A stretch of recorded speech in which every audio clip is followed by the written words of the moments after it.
পাম্পের সাথে পেয়ে যাচ্ছেন সর্বোচ্চ 12 মাসের সহজ কিস্তি, যেখানে দৈনিক কিস্তি 100 টাকারও কম। আর ডাউন পেমেন্ট সেটাও থাকছে 7 থেকে 10,000 টাকার মধ্যেই। তোমার কি মনে আছে এই বৈশাখে নতুন একটা ফোন কিনে দেওয়ার কথা ছিল আমাকে?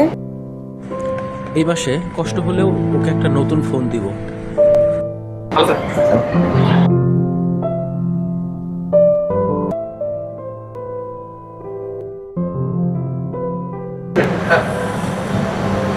ফোনটি কি পছন্দ হয়নি স্যার? ফোন তোমার এটাই ভালো লাগছে, বাট আমার বাজেট তো এত নাই। আমাকে 10 থেকে 12,000-এর মধ্যে কিছু দেখা। স্যার এই বাজেটে তো আপনি ফোনটি কিনে পাশাপাশি ম্যামকে অন্য কিছু গিফটও করতে পারবেন। সত্যি? জি হ্যাঁ, বাজেট ইস্যুতে ফ্ল্যাগশিপ ফোন এখন আর কোনো স্বপ্ন নয়। দৈনিক মাত্র 100 টাকার কম কিস্তিতে পেয়ে যাবেন নোট এজ ফোনটি। এই অফারটি থাকবে নোট 60 প্রোর সাথেও। সো নতুন বছর নতুন ফোন, খুশি করুন প্রিয়জন। এই নাও তোমার নতুন ফোন। আল্লাহ গো, তুমি এটা লয়ে আইছো।